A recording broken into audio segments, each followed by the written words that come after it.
मैं मां हूं, धरती मां। महान और अनमोल वस्तुएं उन्हीं को मिलती हैं जो उसके सुपात्र हों। अमर वही हो सकते हैं जो शांति प्रिय हों, जिनके ऊंचे आदर्श हों, जो परहित के लिए जीवन जीते हों। किंतु जिनके मन में द्वेष और घृणा हो, जो युद्ध और हिंसा के प्रचारक हों, वे केवल दंड के पात्र होते हैं। इसीलिए श्री विष्णु ने देवताओं को अमृत दिया और स्वरभानु को दंड, जिसने छल करके अमृत पी लिया था। श्री विष्णु ने स्वरभानु का सिर धड़ से अलग कर दिया। स्वरभानु का सिर राहु और धड़ केतु बनकर आज भी नक्षत्र लोक में विद्यमान है। और चूंकि चंद्रमा ने उसका भेद खोला था, इसलिए आज भी राहु और केतु की चंद्रमा से शत्रुता है। परंतु क्या सागर मंथन के उपरांत सत्य और असत्य की लड़ाई का अंत हो गया? मुझे तो लगता है कि न केवल ये युद्ध जारी है, बल्कि इस युद्ध में एक नया मोड़ आने वाला है। मूर्खों, नारी तुम्हारी दुर्बलता है,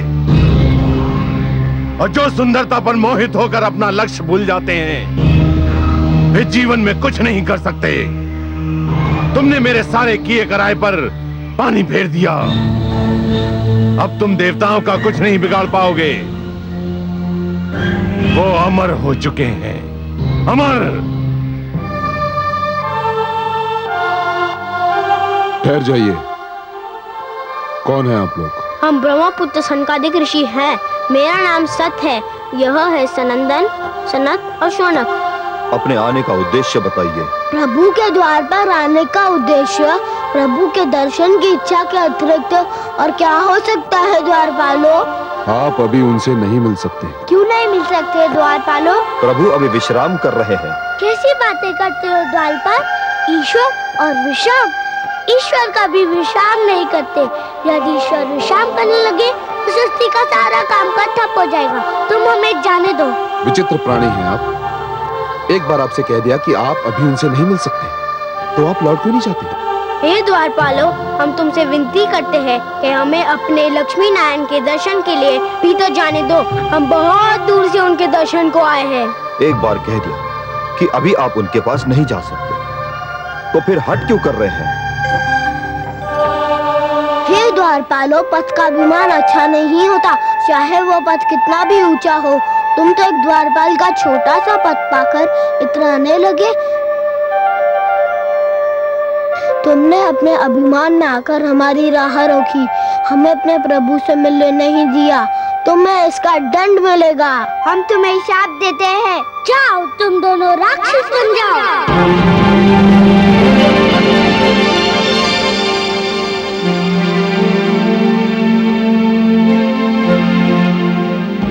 हे ऋषिगण, विष्णु लोक में आपका स्वागत है। हे प्रभु, इन ऋषियों ने हमें श्राप दे दिया।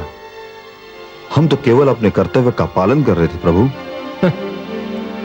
कर्तव्य पालन? कर्तव्य पालन का अर्थ यह तो नहीं कि आप मेरे और मेरे भक्तों के बीच दीवार बन जाएं। आप दोनों से घोर अपराध हुआ है और इस अपराध का दंड तो मिलना ही था। हे जय, हे विजय, जिस प्रकार वृक्ष और उसकी जड़ का नाता कोई नहीं तोड़ सकता, उसी प्रकार मेरे और मेरे दर्शनाभिलाषी के बीच कोई नहीं आ सकता। मेरे दर्शनार्थी मेरी संपत्ति हैं जय, और स्वयं मैं उनकी संपत्ति हूं। हम दोनों का एक दूजे पर समान अधिकार है। जब भी कोई ईश्वर और भक्त के बीच आने का प्रयास करेगा, किसी न किसी रूप में अवश्य दंड पाएगा।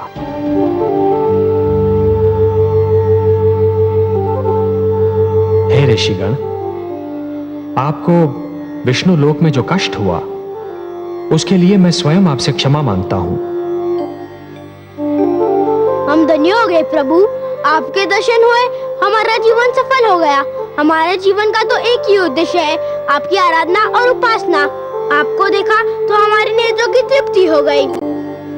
प्रभु, उनसे कहिए कि हमें क्षमा कर दें। हे सर्वेश्वर, हमें इनके शाप से मुक्ति दिलाइए।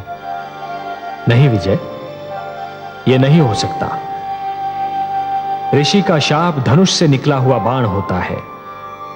उसे न रोका जा सकता है और ना ही वो लौट सकता है।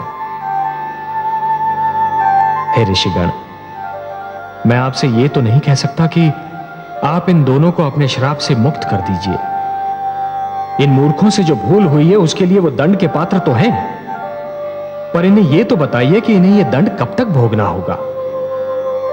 क्या आपके श्राप से मुक्ति पाने का कोई मार्ग नहीं है? हाँ है। हे सर्वेश्वर, हमारे शाप से मुक्ति पाने का एक ही मार्ग है। आपके द्वारपाल जय और विजय को हमारे शाप के कारण 3 बार राक्षस योनि में जन्म लेना होगा और तीनों बार आपसे वैर करना होगा और वो तीनों जन्मों में आपके हाथों मृत्यु प्राप्त करनी होगी। पहले जन्म में जय और विजय हिरण्याक्ष और हिरण्यकशिपु बनकर जन्मेंगे और आपके हाथों मर जाएंगे। जय और विजय कुंभकर्ण और रावण के रूप में आएंगे और आपके राम अवतार द्वारा मृत्यु लोक में भेजे जाएंगे।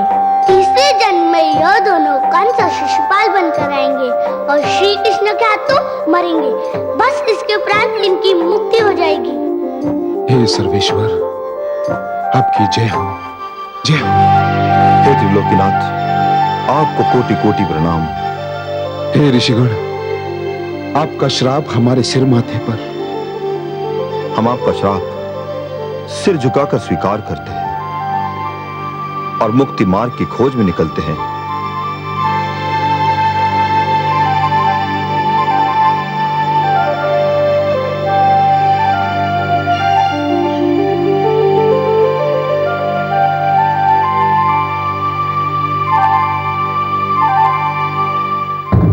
मैं मां हूं, धरती मां। सनकादिक ऋषियों के शाप ने जय और विजय को विष्णुलोक छोड़ने पर विवश कर दिया। उन्हें यह शाप केवल इसलिए मिला कि उन्हें अपने पद पर अभिमान हो गया था। वे समझने लगे थे कि श्री विष्णु के द्वारपाल जैसा पद पाकर वे अब ऋषियों और देवताओं से भी अधिक महान हो गए हैं। अपने पद पर अभिमान करना और पद का अनुचित प्रयोग करना हर युग में दंड के योग्य अपराध रहेगा। सनकादिक ऋषियों का शाप पहली बार उस समय रंग लाया जब जय ने कश्यप ऋषि की पत्नी दिति के गर्भ से असुरराज हिरण्याक्ष और विजय ने उसके अनुज हिरण्यकशिपु के रूप में जन्म लिया।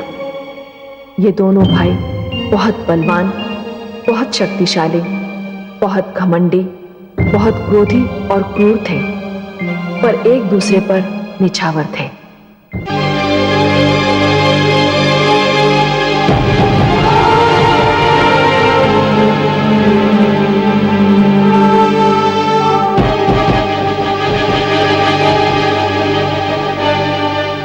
सावधान!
मैं देख रहा था कि मेरा भ्राता कितना बलवान है।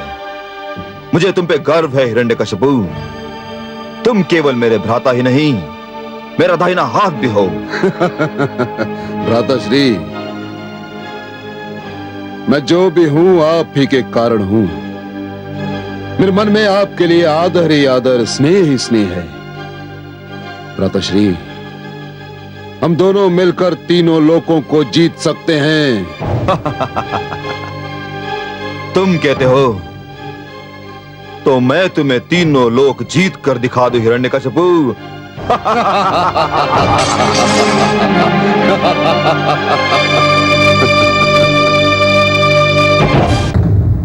मैं मां हूं, धरती मां। हिरण्याक्ष ने तीनों लोग जीतने की धुन में संसार में आतंक का ऐसा बवंडर उठाया कि मानवता कराह उठी। वो बहुत अत्याचारी और निर्दयी राजा सिद्ध हुआ। उसके युग में विनाश और आतंक ने ऐसा नंगा नाच नाचा कि संस्कृति और सभ्यता ने लजाकर आंखें झुका ली।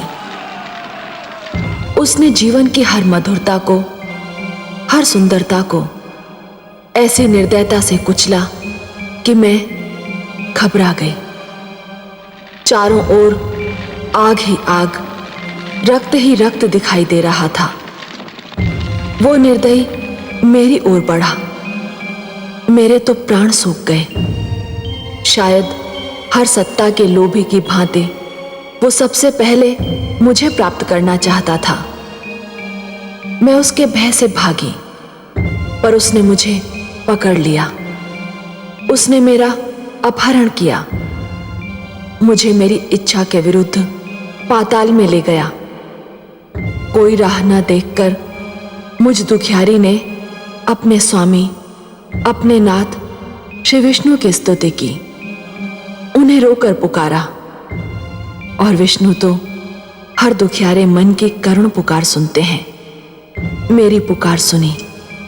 वे समझ गए कि यदि मुझे कुछ हो गया तो मानव बेघर हो जाएगा, मानवता का मंदिर गिर जाएगा।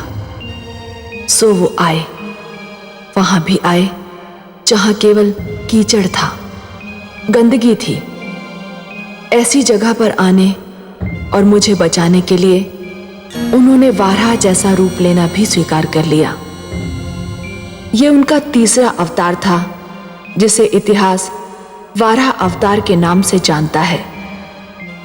वे आए और उन्होंने मुझ अबला को असुरराज हिरण्याक्ष के पंजे से छुड़ा लिया और मानवता को बचाने, मानव का कल्याण करने के लिए हिरण्याक्ष का वध भी कर दिया।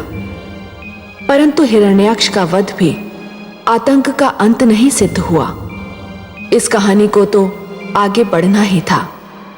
उसने संसार से विष्णु का नाम मिटा देने का प्रण कर लिया।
शेषनाग शैया पर विश्राम करते विष्णु, स्वयं को जीवन और मृत्यु का स्वामी समझने वाले विष्णु, सावधान, सावधान हो जाओ। तुम्हें मेरे भ्राता श्री हिरण्याक्ष के रक्त की एक एक बूंद का मूल्य चुकाना होगा। तुमने जो घाव उनके शरीर पर लगाए थे, उसने उनके शरीर को ही नहीं, मेरी आत्मा को भी छलनी छलनी कर दिया है। जब तक मैं तुमसे प्रतिशोध नहीं लूंगा, मैं चैन की श्वास नहीं लूंगा। अब मेरे जीवन का एक ही उद्देश्य है, प्रतिशोध, प्रतिशोध, केवल प्रतिशोध।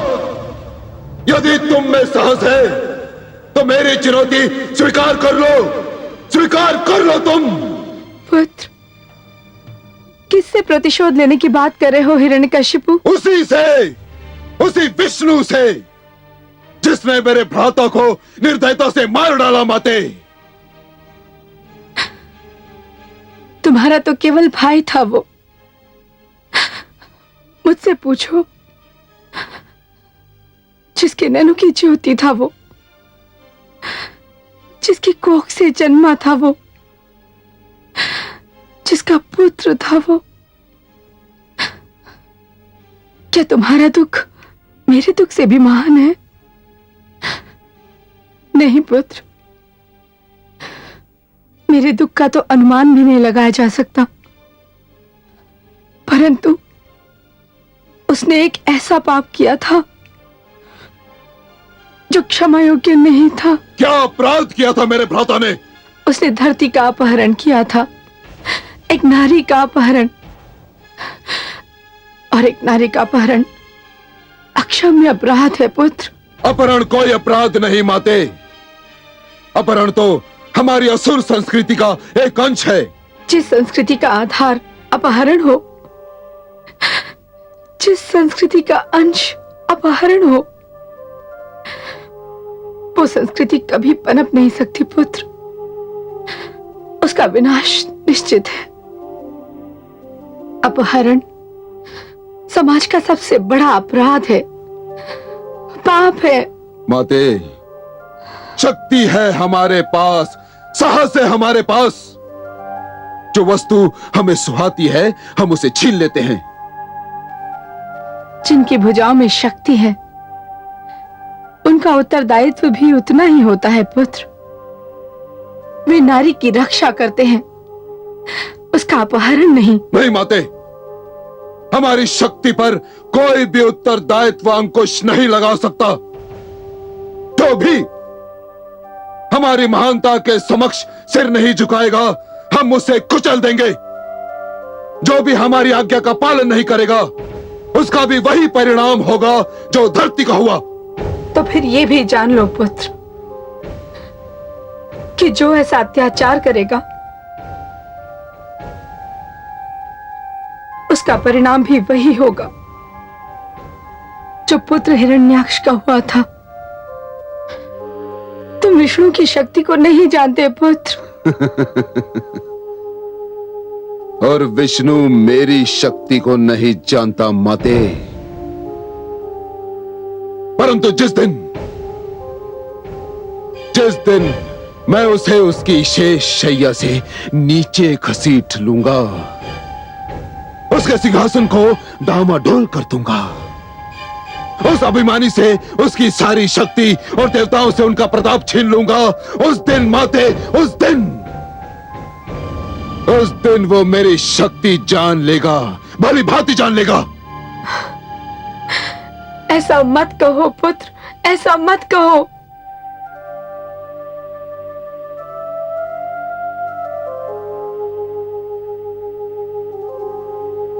माते, तुम्हारी सौगंध, मैं इस सृष्टि से विष्णु का नाम मिटा दूंगा। मैं उसके किसी भी नाम लेवा को जीवित नहीं छोड़ूंगा। सेनापति विडाल, आज्ञा असुरराज। हमारी सेना को आदेश दो कि चारों ओर फैल जाए जिस जीभ पर विष्णु का नाम हो उसे काट दे। जो कान विष्णु का नाम सुनते मिले उनसे सुनने की शक्ति छीन ली जाए। जो आज्ञा असुरराज। जाओ और सृष्टि में यह संदेश सुना दो कि विष्णु की प्रभुता का युग समाप्त हो गया। अब एक नए युग, हिरण्यकशिपु युग का आरंभ हो रहा है। जो भी अब तक विष्णु का स्मरण करते थे अब मेरा स्मरण करेंगे। जिस मन में विष्णु का ध्यान होगा अब उस मन में हिरण्यकशिपु का भय वास करेगा। हाँ, आपके आदेश का पालन होगा असुरराज। नहीं नहीं, ये क्या करे हो पुत्र? अपना आदेश लौटा लो, रुक जाओ। ये अनर्थ ना करो पुत्र। यह अनर्थ नहीं, सर्वथा उचित है देवी। विष्णु के षड्यंत्र का उत्तर है। षड्यंत्र? ये आप क्या कह रहे हैं गुरुदेव? आप भूल गई देवी कि विष्णु ने दानव संस्कृति का विनाश करना चाहा था और अब वो असुरों को मिटाना चाहता है। इसीलिए उसने सबसे पहले आपके ज्येष्ठ पुत्र हिरण्याक्ष का वध कर डाला। तो आपने उसे जीवित कर दिया होता। आपके पास तो संजीवनी मंत्र था। मैं जीवित कर देता, मैं अवश्य जीवित कर देता आपके पुत्र को,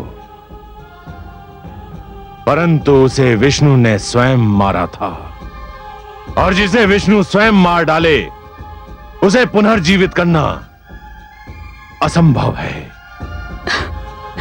मुझे खेद है देवी कि मैं आपके पुत्र हिरण्याक्ष को पुनः जीवित करने में असमर्थ रहा। हे शिष्य, तुमने जो भी किया उचित किया, पर इससे केवल विष्णु को स्मरण करने वालों का ही सर्वनाश होगा। विष्णु का कुछ नहीं बिगड़ेगा। गुरुदेव, ये तो मेरे अभियान का पहला चरण है। इसके उपरांत तो मैं सीधा विष्णु पर प्रहार करूंगा। बहुत चतुर है विष्णु, बहुत शक्तिशाली भी। उससे टक्कर लेने के लिए तुम्हें अपार शक्ति की आवश्यकता होगी। वो ज्वाला है, तुम्हें ज्वालामुखी बनना होगा। वो वायु है, तुम्हें आंधी का रूप लेना होगा। वो चंद्रमा की भांति शीतल है, तुम्हें सूर्य की भांति दहकना सीखना होगा। वो नदी की भांति शांत है, तुम्हें ज्वार की भांति उमड़ना होगा। हे गुरुदेव, ये कैसी शिक्षा दे रहे हैं आप? गुरु तो अपने शिष्य को कल्याण का मार्ग दर्शाता है। आप तो मेरे पुत्र को विनाश का मार्ग दिखा रहे हैं। शांत रहो माते, शांत। ये तो गुरुदेव के महान कथन हैं। इसके एक एक अक्षर के समक्ष मैं अपना सिर झुकाता हूं। गुरुदेव, मुझे प्रकाश दीजिए, मुझे ज्ञान दीजिए, मेरा पथ प्रदर्शन कीजिए, मुझे आदेश दीजिए। तुम्हें ऐसी शक्ति प्राप्त करनी होगी शिष्य, जिसे कोई परास्त ना कर सके। स्वयं विष्णु भी नहीं, मैंने ऐसी शक्ति प्राप्त कर ली थी, परंतु विष्णु ने छल से उसकी महत्ता घटा दी। उसने देवताओं को अमृत पिलाकर अमर बना दिया। अब मेरी शक्ति से भी महान शक्ति तुम्हें प्राप्त करनी होगी। उस शक्ति को प्राप्त करने के लिए मुझे क्या करना होगा गुरुदेव? तुम्हें तप करना होगा शिष्य, घोर तप, अपूर्व तप, अपार तप, ऐसा तप जिसका संसार में उदाहरण ना मिले। विष्णु का तप नहीं, क्योंकि वो देवताओं का पक्षपाती है, वो तुम्हें कुछ नहीं देगा। शिव का भी नहीं, क्योंकि वो मैं पहले कर चुका हूं। तुम्हें ब्रह्मा की तपस्या करनी होगी, वही केवल तुम्हारी तपस्या के भुलावे में आ सकते हैं। और फिर तुम उनसे वो वरदान मांगना जो मैं तुम्हें बताऊंगा। गुरुदेव की जय हो। गुरुदेव, मैं आज ही तपस्या के उद्देश्य से असुर लोक छोड़ दूंगा। मुझे आज्ञा दीजिए गुरुदेव।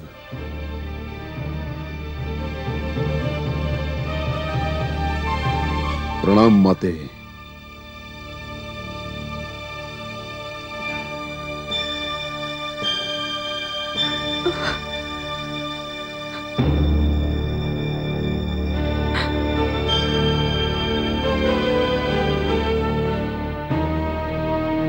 महारानी कयादू, कहां हैं आप? महारानी कयादू,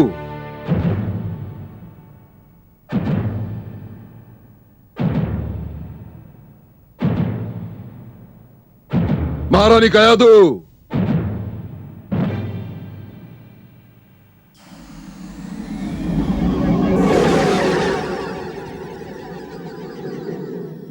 महारानी कयादू,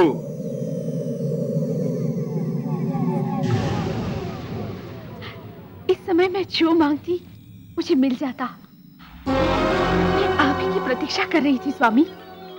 मुझे आपको एक शुभ समाचार देना था। समाचार तो मुझे भी देना था, पर मुझे भय है कि यह समाचार आपके लिए शुभ नहीं होगा महारानी। क्या समाचार लाए हैं आप? शिष्टाचार की मांग है कि शुभ समाचार पहले सुन लिया जाए। पहले आप कहिए, क्या समाचार है आपके पास? आप पिता बनने वाले हैं। स्वामी, आप प्रसन्न नहीं हुए? कौन व्यक्ति पिता बनने का समाचार सुनकर प्रसन्न नहीं होगा महारानी? पर अशुभ समाचार यह है कि मैं अपने पुत्र के जन्म तक यहां रुक नहीं सकता। क्या आप कहीं जा रहे हैं? हां प्रिय, मैं जा रहा हूं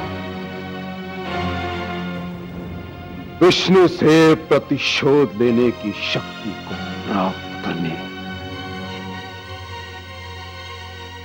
तपस्या पर जाने से पहले मैं तुमसे विदा लेने आया था।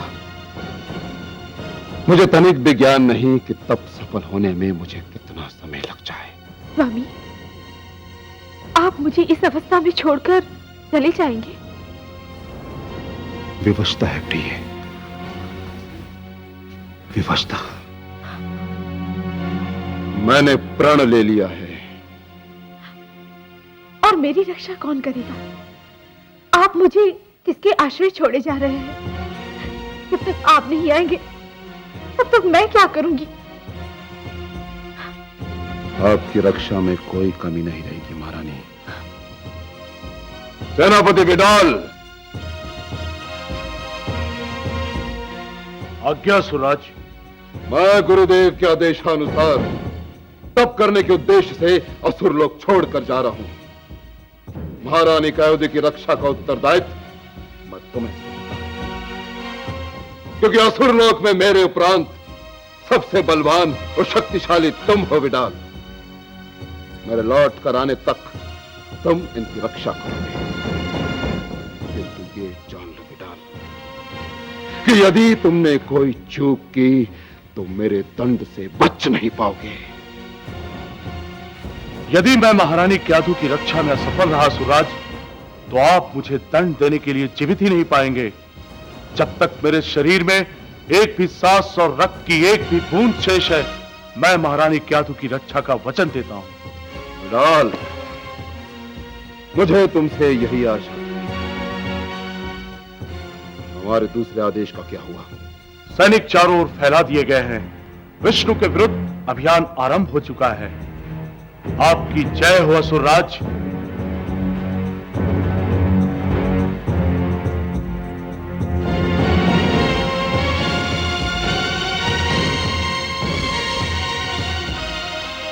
अब मुझे निश्चिंत होकर विदा करो प्रिय। जब मैं लौट कर आऊंगा तब मेरे पास इतनी शक्ति होगी कि कोई मेरे परिवार की ओर आंख उठाकर देखने का साहस भी नहीं करेगा। मुझे विदा करो।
ठहरो, कहां जा रहे हो? मंदिर में। क्यों जा रहे हो मंदिर में? अपने विष्णु भगवान की पूजा करने, जो मैं नित्यदिन करता हूं। कल भी की थी, आज भी करूंगा। कल की थी, आज नहीं करोगे। कल तुम्हारे लिए विष्णु की पूजा का अंतिम दिन था। क्यों? ये कैसी अनोखी बात कर रहे हो तुम? मैं ठीक कह रहा हूं। असुरराज हिरण्यकशिपु का आदेश है कि कोई विष्णु भगवान का नाम नहीं लेगा, कोई उसकी पूजा नहीं करेगा, कोई उसका स्मरण भी नहीं करेगा। मैं तो लूंगा उनका नाम, वही मेरे ईश्वर हैं।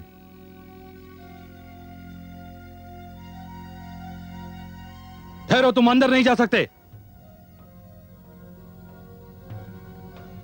हे सेनापति, देखिए आपका सैनिक कैसी विचित्र बात कह रहा है। यह कह रहा है कि मैं अपने विष्णु के मंदिर में प्रवेश ना करूं। आप इसे समझाइए कि विष्णु का नाम तो मेरे रोम रोम में बसा हुआ है। अच्छा, तो तुम्हारे रोम रोम में बसा हुआ है विष्णु का नाम। अब मैं निकालता हूं तुम्हारे रोम रोम से विष्णु का नाम। विष्णु! हे सर्वेश्वर, क्या बात है प्रिय? कोई इतना निर्दयी कैसे हो सकता है? एक वृद्ध असहाय मनुष्य पर इतना अत्याचार। कमल नयन, हिरण्यकशिपु आप पर क्रोधित है, पर क्रोध उतार रहा है निर्दोष मानव पर। आपकी क्रोधाग्नि कब भड़केगी?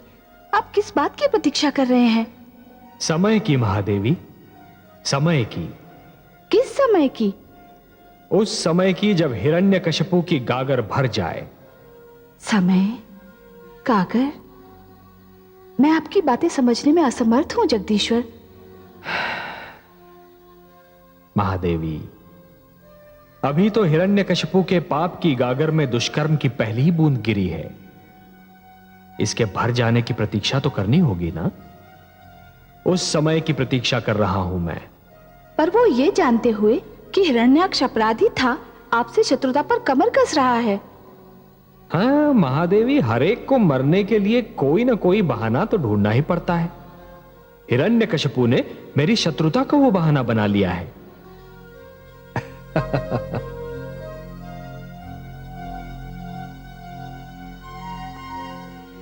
हे देवगण, हिरण्यकशिपु ने श्री विष्णु के विरुद्ध अभियान आरंभ कर दिया है।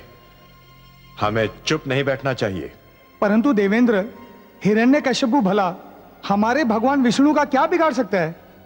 राई कभी पर्वत के सामने टिक नहीं सकती देवराज। पर यदि हमारे होते श्री विष्णु को हिरण्यकशिपु को दंड देने का कष्ट स्वयं उठाना पड़े तो हमारे लिए इससे बड़ी लज्जा की बात और क्या हो सकती है? सागर मंथन के समय उन्होंने हमारी जो सहायता की वो हमारे लिए एक ऋण के समान है। यह तो सत्य है देवराज। यदि उन्होंने सहायता न की होती तो अमृत की प्राप्ति असंभव हो जाती। पर देवराज, अब हम करेंगे क्या? हम हिरण्यकशिपु की तपस्या भंग कर देंगे। तपस्या भंग? सोच लीजिए देवराज, हमने पहले भी एक बार दैत्य गुरु शुक्राचार्य की तपस्या भंग करनी चाहिए थी, परंतु उल्टे हमें ही हानि पहुंची थी। उनकी बात और थी और हिरण्यकशिपु तो असुर है। इस बार हम कोई भूल नहीं करेंगे और श्री विष्णु का ऋण चुकाने का यही अवसर है। ओम ब्रह्मदेवाय नमः। ओम प्रजापतये नमः। ओम ब्रह्मदेवाय नमः। ओम प्रजापतये नमः। ओम ब्रह्मदेवाय नमः। ओम प्रजापतये नमः।